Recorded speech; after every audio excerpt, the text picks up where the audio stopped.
So, hello viewers. Today we have with us Mr. Kartikeya Ladha, author of the soon-to-be released book Unherd. Hello, Mr. Ladha. Welcome to Life and More. Hello, thank you for having me. Yeah. So, tell us a little about your new book that's coming up. I think 2 days on December 5th, it's releasing. Yeah, December 5th, it will be available to be ordered on Amazon. Yeah. And it's almost been 2 years since my last book that a new book is coming out, so I'm quite happy about it. This particular book, the idea of all my books kind of just come to me, and then I just write them, and they happen to kind of reach everywhere. And this particular book, it's called Unheard, and the idea was to coin a new term, unheard meaning herd mindset, HERD, and unherding yourself. So the story is revolving around a man who is Indian American who grows up in Queens in New York in a lot of poverty. His father passes away when he's quite young. So his story revolves around him chasing the material dream, the capitalistic success, him becoming a very successful lawyer, getting married, and all of that stuff.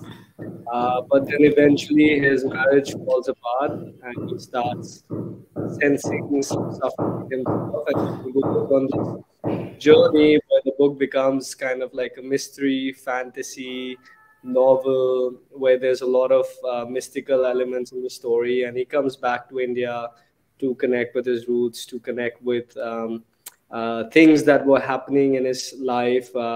Also, it's also a love story of sorts.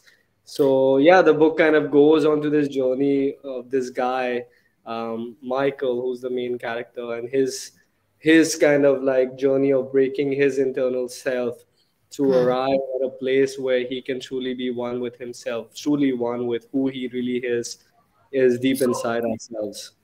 So, is this inspired by some real life person? No, it's completely fictional. Fiction. Yeah, Okay. a lot of people But ask you, me your story, but it's not. And yeah, I was yeah, about to ask you that because no, it's it not my happens. story. Yeah. Okay. So, your first two books have been like travelogues, kind of. Travelogues, philosophies, yeah, And more. and this Yeah. is like pure fiction. Yes, completely, yeah. So, any reason for moving to fiction towards fiction? I think just as a creative person, I wanted to experiment, see where I can go with my imagination. And having written two nonfiction books, I don't know, the idea of this book came and the story came, and I was just like, let's go it, let's see what happens from it. And as I started writing the book, the imagination that started coming to me through this book was incredible, and I really enjoyed the fictional side of things. And I was like, yeah, why do we have to limit ourselves to boxes of what we can and cannot do?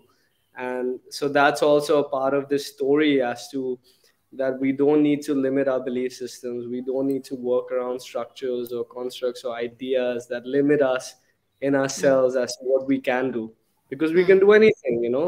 If we can truly harness that strength in ourselves of belief that we can do anything, then we can do anything. So that's where it happened for me, and that's what I've tried to share with the story.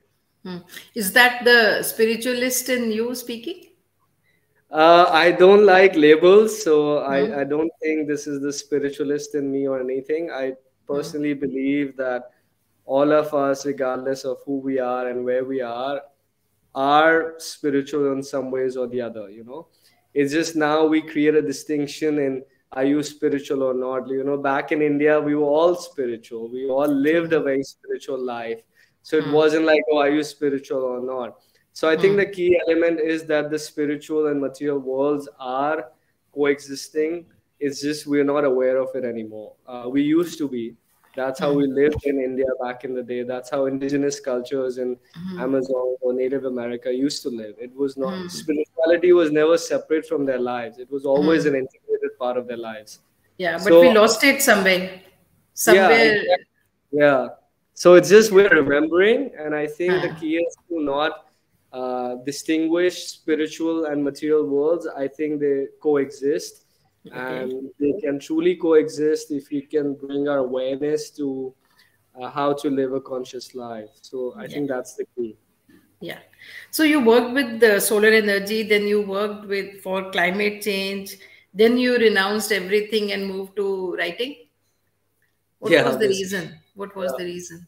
Uh, uh, it just happened. It's Hmm. just I don't have a um, profound reason to share, in the sense that this was a, even though there was a life changing moment where I did feel that something was missing in my life, and you can say in some, in label terms, that there was a spiritual calling, and I started asking deeper questions as to why my existence, what am I here for.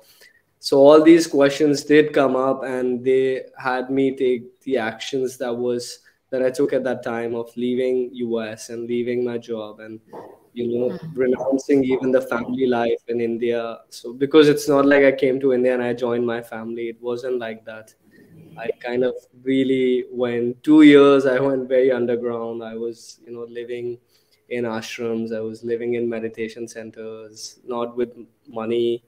So I saw a very harsh life during that period, to be honest, materialistically speaking, Hmm. spiritually very enlivening, because, when you leave the material comforts, leave the, higher, whatever we chase in our entire lives, and you leave it willingly to go on the other spectrum of existence, it's like so contrasting, that you have to find something in yourself to find that freedom and find that love and find that happiness. So it was a very contrasting journey for me at that time, very extreme, to be honest. But it also gave me the foundations that I have now, you know, because now I do have that foundation that I can go through anything in any moment of life, because I've seen the extremes of life. But what motivated you to do that? Because I'm still intrigued, because there has to be some motivational factor, some inspiration. Maybe you read a book, you read the life story of some like Vivekananda or Aurobindo or anybody in that arena, and then it impacted on you, maybe subconsciously, that you I, try I to. would I would say, I mean, in the moment that it happened, you can even say a higher calling, I guess, if there has to be a name we need to put. But Hmm. it wasn't a person or a book or like a movie that instigated it. It was just something beyond me, and Okay. it was so powerful that I could not do anything else. I had to Okay. listen to it. So Okay. it came from a place beyond me in many ways, and I know that's hard for many people to believe, but that's just the truth. um, and all I did was just listen to it, which required me to really break a lot of my fears, a lot of my everything, basically, so that I could arrive in a place of trust and acceptance and So, believe that something there in this voice. okay, which year was that you moved back to India? And please tell us also where all you went. Like you said, you went to ashrams and you were away from your family Oh for man, those 2 years. long journey. This is a big question. Yeah. I left New York in 2017, early 2017. Then I first went to South America in Peru, and Hmm. that's where my first book happened. It's Yeah. about my travels in Peru. Dream Beyond Shadows, the book is called. Then I came back to India, and in 2017, Hmm. summer, and then I went on this crusade. It started from Ladakh in the mountains, then Himachal. I've seen almost all of India except Northeast. And I've Okay. walked through whole of South India. I've walked through mountains. It was like a long 2 3 year journey, which I then wrote a book about called Life Unknown, A Passage Through India. And I talk about all this, and I talk about my travels. I talk about the family life as well I dealt with.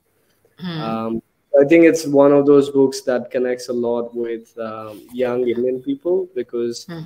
I talk about their struggles in life, and also a way to get out of those struggles, at least internally, mentally. Okay. And that you don't have to follow all traditions, you know. We can Hmm. question, can break Hmm. them. If Okay. something is not serving us in this moment in our lives, then we need to find a way to kind of gracefully move on from it and move forward, right? And find a place in ourselves that really resonates with our higher calling, our higher purpose. And I think that's what's missing a lot with young people these days, especially in India, Yeah. Yeah. that they're not able to connect with something that is that truly motivates them, that truly makes them want to do things in life. And I think a lot of people are lost at the moment, and it's okay, it's part of the Hmm. journey, but we don't need to be that way. There is a way forward, there is a way out of it. And Okay. yeah. Okay. Okay. When was it the first time that you realized that you could write? When was the first time? I'm not talking about the books that you wrote, your first book. I'm not talking about that. Before that, were you writing anything? No, actually. So Hmm. first book is when I started writing, and it was not like I started writing just because it was Huh. coming to me, and it just happened. Okay. So I am when I tell people a lot of the times, Hmm. how did you become a writer and everything, and I always say I am truly an accidental writer. I did not Okay. get training as a writer. I did not go to a literary school. I don't have any family member who's like a proper writer, you know. People Yeah. write somewhere here and there, like they're readers, but nobody is like a writer. Hmm. So I never got trained in any of these things or in storytelling. So it's like something that just happened. And So, yeah, yeah. so that means inborn writer. Yeah, you can say that. Yeah. Yeah. Something from So past lives, maybe. yeah. True. Yeah. True. True. You believe in past life? It's not a matter of belief for me. The way I see Hmm. it is that I think life is very expansive, and Hmm. universe works in a very expanded form. And Hmm. this is where I see the consciousness not restricted to material form. The Hmm. way I look at it is, imagine our body as a container, and a Hmm. consciousness or spirit or soul, whatever we want to call it based on our idea, has come into it for some time period till the container can hold it. And once Hmm. the container breaks apart, the consciousness, the life force continues. So I think it's quite ignorant of us to believe that life force can just end, because life in itself, in its pure form, continues, you know. So in whatever form, maybe me, not Kartikeya, was not there before, but the life force in me was somewhere there, you know. That's where it came Yeah. from. It's all That's like ex- a cycle. It's whatever energy is flowing, wherever is flowing, life force, chi, prana, whatever we want to call it, shakti, you know, it's all flowing. So I yeah. think the more we connect with that aspect, we see more the possibilities of life rather than the limiting belief structures based on modern day society ideas. I'm surprised that you have all this knowledge.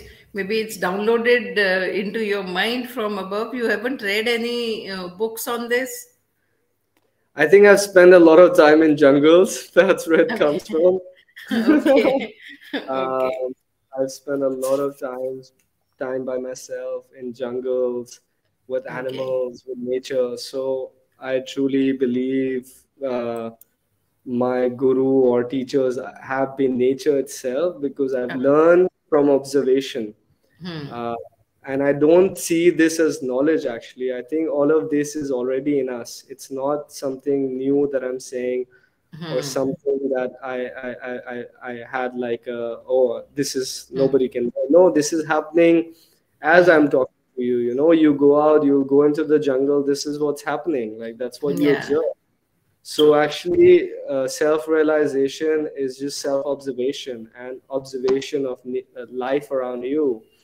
So Hmm. if anybody can do that, like, they are evolving, because they are truly giving space and time to see things as they are, as it is, without our interference, without our mind's interference with it, without our perceiving or projecting how things should be. So when we see things as they are, we understand things better, you know. So it's Yeah. not knowledge actually, it's just observation. And that Okay. happens to be termed as knowledge nowadays. Yeah. So, as a writer, which is your favorite genre? What do you um, like the most? for last few years, my favorite writer has been Murakami, Haruki Murakami, Okay. Japanese Okay. author. And honestly, I love reading all of his books. I truly believe that he's a master of his craft. The way Okay. he tells the stories, the way he writes, the way he takes you into the stories, I think it's incredible. I really think he's a very evolved craftsman, and yeah, he is somebody I've really enjoyed reading in last few years. Okay. What's your favorite genre? Um, I don't think I have a favorite genre. I think it Okay. changes. Okay. Yeah, I do like reading. Yeah, it changes. Sometimes I like autobiographies. Sometimes I like fiction. Sometimes um, I've read all kinds of things, and it changes. It really changes. But I do like the fictional, like this current book as well, the fictional, romance, adventure, kind of mystery books, which kind of like inspire people and make them believe in magic, and it makes them want to go out in the world and experience life for themselves, especially for young Yeah. people. I think it's important because I think people are too stuck in their mindsets now. The technology has really overtaken, not in a good way a lot of the time, especially amongst kids. Everybody's on the phones all the time. I'm not a huge fan of it, to be honest. I think Okay. the benefits of technology, but right now it's too much. I So think that makes my next question. Do you think in these days of technology, when everybody is busy in their laptops, iPads, and all, books, art books, as of now, sell? I think books will always be there because maybe they will evolve into movies, more into storytelling in different forms. But what are books essentially? They are a form of stories. They're storytelling, and humans are born storytellers. So even if we go more into the technological side of things, let's say books will books may not be the only medium of telling a story, but something has to be written at some point. Even for a movie to be made, a script has to be written. So a Yeah. book will lead to a script, to a script, to a movie.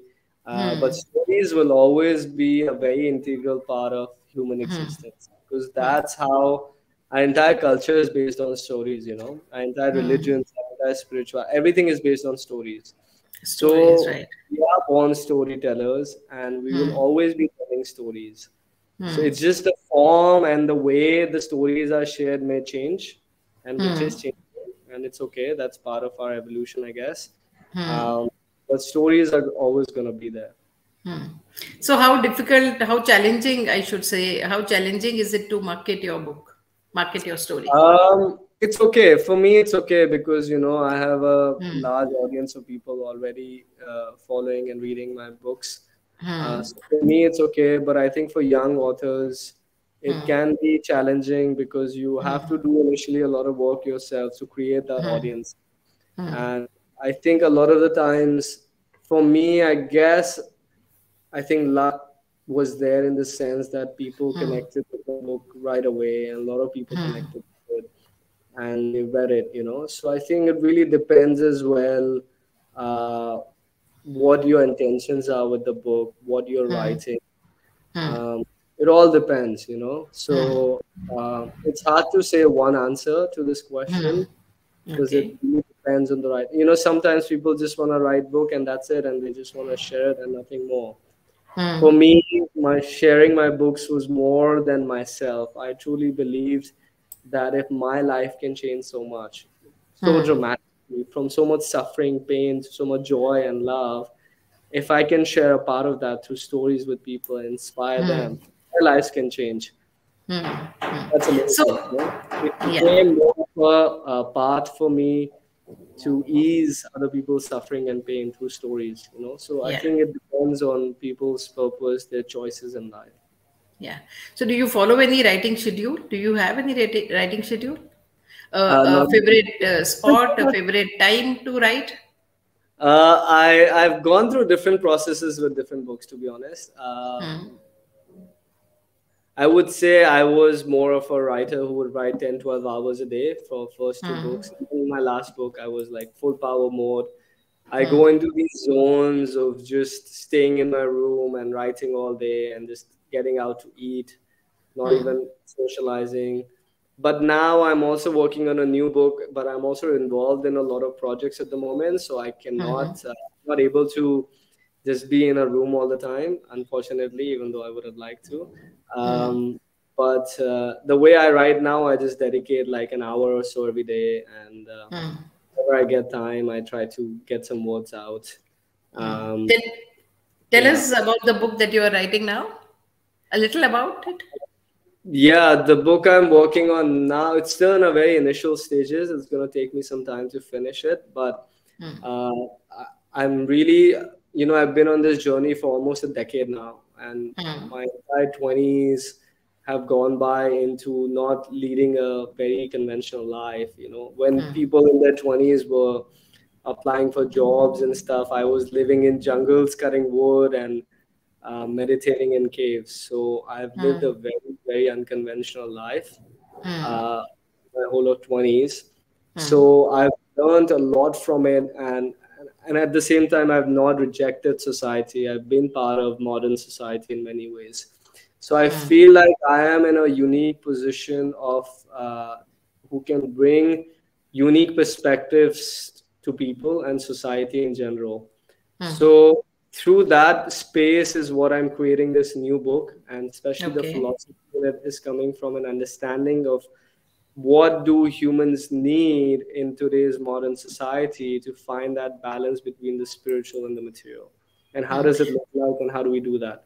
So I'm So, creating that philosophy in a form of a story of my own personal life, sharing hmm. serves from my past of a life that people don't realize. I had a very dark life when I was young, you know. I grew up in boarding schools. I used to party a lot. I used to drink a lot, you know. I used to do all these things. So there is a way out of it, and I want people to realize it, and I want people to see parts of my life. They look back, they will read about it and they're like, wow, this guy was crazy. So, you know, it's like giving them full spectrum of life, that whatever Hmm. I'm saying, it's not coming from other stories. I've actually gone through it. So I Hmm. understand where you're at, and you can get out of it. So that's the new story and the book I'm working on.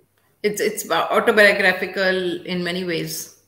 In some ways, yes, but it's also like not exactly autobiographical, because I'm talking a lot about my life in Goa as well, how it happened and how I Hmm. ended up in Goa, in Hmm. communities here. How is the life here like? How is it so different from everywhere else where I live? Hmm. And just sharing more like the flashbacks from past Okay. life to present life, and then integrating it with philosophies and stories of people that I meet in Goa. You know, I've met in Hmm. Goa who have impacted my life, who have changed my life. So how that happens. So it's kind of like yeah, let's see how this book works. I don't know So yet, we to want be to know how you landed up in Goa. sorry. From Gwalior to US, back to India, all over India, and then how you landed up in Goa. Yeah, Why did it's you been such choose a your Goa to be your place now? it's been such a journey. That's why I feel like this new book, I need to write it, because actually I was born in Gwalior, and then Hmm. my parents moved to Delhi.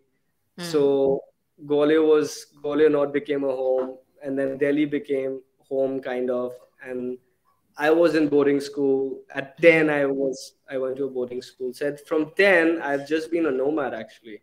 Hmm. And then Delhi happened, and then US happened, and then India happened, but India happened all over India, and then Hmm. Goa happened, you know. So it's like it's been this 2 decades of living everywhere, and No, I'm you know, asking you, how did you choose Goa or Goa choose you? Goa chose me. That's the thing, Huh. and it's such a crazy story with me and Hmm. Goa Hmm. that's why I'm writing a book on it, because Hmm. it's really hard to explain the story, especially in an interview, because Hmm. it is really a mystical story. It is Hmm. a very uh, as a writer, to be honest, I am struggling to write this book so much. I cannot come up with words. I cannot come up with like how to describe this to people. It is so Hmm. unreal. Um, Tell and us a bit. It's just, when I first came to Goa 4 years ago, I came Hmm. here. Um, I came here with an intention to be here for a few weeks, and I Hmm. ended up being here for 6 months in South Hmm. Goa. Hmm. And those 6 months ended up being so life changing for me, because I met all these healers, I met all these artists, and I was living within a community of people where we were Hmm. doing all kinds of events and healing ceremonies and Hmm. yoga and meditations. And I was Hmm. writing my book at the time as well. Hmm. So it was, you're living in this community of people from around the world, and at first time I felt like I'm home. I found a family, Hmm. and all these people are like me. They've been nomads all their lives. So it was such a coming together of all kind of like black sheeps of the world, because No, no. I would call you got your soul family there. yeah, my soul family is here, and all these Hmm. souls from the world who kind of get dispersed, displaced very early in their life, not because they Hmm. chose it that way, it's just that's what happens in their life. It's not it's Hmm. not like I chose to, when Hmm. you're 10 years old, you don't choose to be in a boarding school, or you don't Hmm. choose to move to US Hmm. or Delhi or all these things. It just all Hmm. happens, right? Yeah, And yeah. then whatever happens, then you decide how to make the best of it. So all Hmm. these people who end up in Goa are these survivors of sorts. They're such survivors. They're people Hmm. who have really, experiencing life in different forms and different ways, doing all kinds Hmm. of things. For example, even me, I've done Hmm. so many different things now. I've worked in all kinds of industries. I've done all underground stuff. I've lived in jungles. I've lived in New York. So it's like the expanse of experiences you gather. And then when you Hmm. meet somebody who's also like that, and there's a Hmm. lot of you, then it's like, wow, I'm not the only one here. So that was like I would say, the beginning of it all. And Hmm. trying to capture that is challenging, but I'm trying my Hmm. best. So these days, apart from writing the book that you're writing, what other projects you said you are busy with? You I'm talked about. primarily I'm primarily focused a lot on community building and community Hmm. growth at the moment, of conscious communities, of Hmm. creating events with people, musical events that Okay. focus around bringing people from all walks of life together, in helping Okay. them raise in their consciousness, and Hmm. kind of just, what the words I've written to, how do they look Hmm. like in practice, how do they look like in material existence, Hmm. making all of that happen, Hmm. creating movements around it. I'm Hmm. registering a foundation. I've already Okay. set up the structures of the foundation. I'm registering it soon. Okay. Um, the website is being built. Hmm. Team members are already there. I've gotten people on board with the Hmm. foundation. So the Okay. idea is to really create.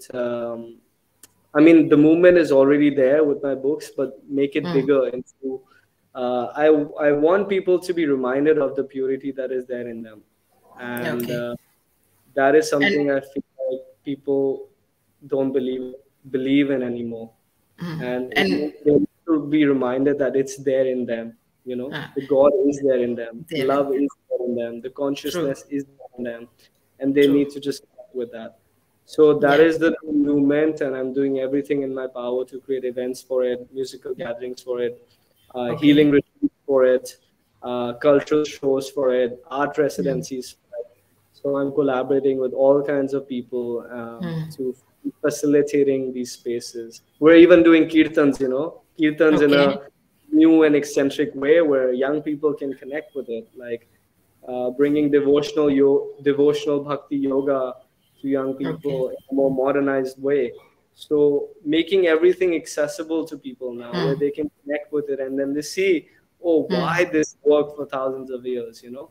So Hmm. taking out the religious doctrination from spirituality and Hmm. bringing it more to people in a pure form, Okay. in more raw form, more bare form. Okay. That's the work I'm busy with now. Okay. And what about your family? Family is good. Huh. Nee, are they with you or they're back in Gwalior or in Delhi? So my most of my family lives in Delhi. Okay. My some of my family also lives outside India. My Hmm. parents live in Delhi, and Okay. my grandparents live in Gwalior.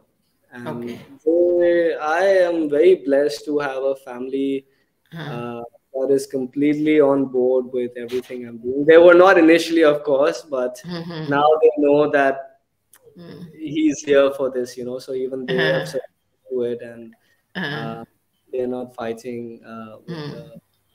Yeah, they've made it. They've found their They made people. peace with that. Yeah, yeah. I mean, they had no choice. They were like, "Is he gonna do it anyways or not? We cannot stop him." Yeah. So, yeah. So it's all good Uh, there. okay. So do you get any free time between all your works and your books? Do you have any other interests like listening, reading? Of course, you would be doing, Other interests. and uh, Um, I like do in evenings. I spend time with my uh, friends and uh, family. I do prioritize spending a lot of time with friends and family. hmm, hmm, I think it's yeah. very important. Okay. I am definitely a big family and friend person. Yeah. Okay. I like to Okay. be there for people when they need me. Okay. And one Yeah. last question. What advice would you give to an upcoming author? Somebody upcoming bhi nahi, somebody who wants to become an author. I think the not I wouldn't want to give them an advice, but definitely a suggestion would be to, you know, keep writing. I think people get too caught up in the results and Hmm. consequences of things rather than focusing on the present moment.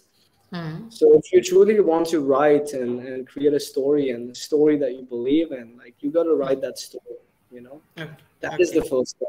I think you writing the story is the first step.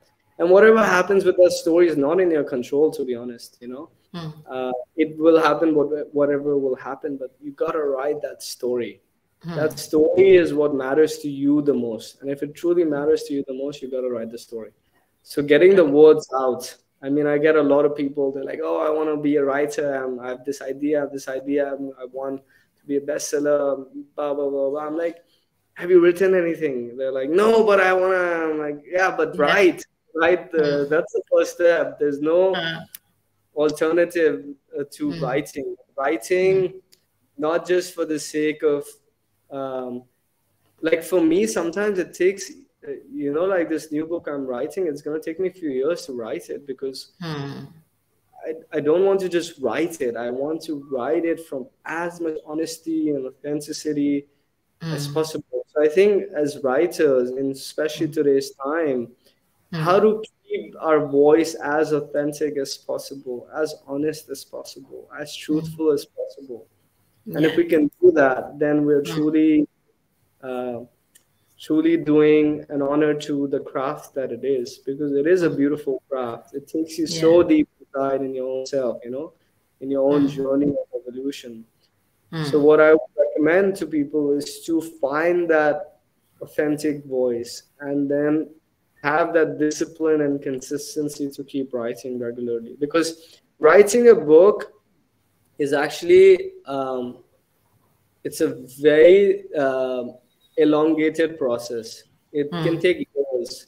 So you Hmm. have to write very regularly. You cannot write one day and then weeks you're off, and then it doesn't work that way. You have to write something on a regular basis. So Hmm. even if you write, let's say, 500 words one day, Hmm. you know, and Hmm. you do it for 6 months, then you have a book. Hmm. So it's actually not that hard to write a book, but what's Hmm. the hard part is to be consistent with it, with the writing Yeah. part. And how And much that's importance do you give to reading? Many people say, even I believe in that, that reading is very important for writing. I absolutely agree. Because especially for me, where I've learned writing by myself. Uh, I learned writing from reading writers, reading great writers, great authors. Not even great, like great storytellers, you know. So reading them always gives you ideas, and it's kind of like, you know, you are in this craft, so what other craftsmen are doing, so you get more you know, expansion into your possibilities of what the craft can be. And then when I'm writing, so for example, let's say I'm writing, I don't read now. I never read when I'm writing, because then I don't like to mix. You get mix up, yeah. So then you have to be very clear what you're doing when you're doing. But when I'm Yeah. not writing, I read a lot. I read whatever I get my hands on. So that's why I say I don't even have a favorite writer, because I read like literally every. Anything. Yeah, yeah, yeah. I mean, when I was younger, I've read like science books, fiction, physics books, you know, like history books. I've read all of those things. So it writing, like reading is, forget it if you don't want to be a writer or not. Like, to expand your consciousness, reading is an essential tool, Important. because Yeah. especially in the times of today, where everybody is just busy reading headlines and social media memes, there's no depth in that. If you really want to go deep into a subject, you need to read books, you know. Yeah. You need to read books by people who have mastered their craft, who have mastered their profession, mastered their subjects, and they're sharing the depths of their understanding of a certain topic and subject. That's where you're gonna get to the depth of a subject and a topic, you know. True. Uh, so that's where books are very important, and they should be an essential part. No matter however technologically advanced we become, they should be an essential part of education curriculum in this country. And they're not right, and they have not been for 50, 70 years. And I think it's actually made the development in terms of brain development of our society slower and less expansive, because India is not a reader friendly country. People don't read here as much, especially young people. It's Really? a Yeah, we don't have a reading culture. No, on a massive scale, no, we don't have. It's a lot of people don't realize this, but we don't have. In terms of the amount of population we have, which is like 1 billion people, the amounts of proper readers, like readers who are reading books on a regular basis, the percentage is very small. It should be much higher, because, and that's what reflects in society, because if our readers, if there would be more people reading a lot of stuff, we would have um, depth in whatever we do, in all our craftsmanship, in even the companies we would build. So the potential that is there in the country in terms of readership, in terms of reading and writing, and how that can expand into other things, we are not even close to harnessing it. We are at like 1% of it. So Okay. 99% of it is still like untapped. Okay. So, are you through your projects? Do you do something in that regard? Maybe because maybe tap children to motivate them to reading. So Do you yeah, do any sort of a thing? I'm involved with I'm personally involved, and I support financially as well two particular organizations who work with children, underprivileged children, to in education. Okay. And I know this hands-on very well because of that experience as well. Because Okay. and in one organization, I know the kids personally myself, and they don't read. They don't Okay. read. Getting them to read is so hard, because Okay. that culture is not there, you know. And, even my books, they've only gone through the introductions. They have not read them, even though my books are so Okay. easy to read. So I Okay. know this first hands-on experience, how the reading culture is not there in India, you know? And Okay. I think it's like we need to somehow figure out a way to kind of develop this reading culture in a systematic fashion, which is also rewarding for people. At the same time, it's just part of all educational curriculums, and even as for example, I'll give you an example, very simple example. I went to university in US, and I think that Hmm. changed a lot on me because there was such a emphasis on reading and writing throughout my Hmm. university throughout my university time in US. Hmm. In Hmm. India, in universities still today, there is no emphasis on reading and writing. So Hmm. people never develop that skill. It's a skill set. Reading and writing is Yeah. a skill, Yeah. and it's really lacking, really, really Hmm. lacking. We're really lacking in this side of things. I mean, in Hmm. Hmm. UK reading culture is so amazing. Like so many Hmm. people just read all the time. You know, that's what they're doing when their hobby is to read. Okay. Uh, in India, it's like if somebody is a reader, especially young person, we Hmm. like look up to them like, wow, he or she reads books. They're so Hmm. intellectual, smart. Hmm. Hmm. It needs to be at a point like it's normalized. Reading should Hmm. just anybody can do it. You know, it's just Yeah. yeah. I don't know. It's a funny one. Yeah.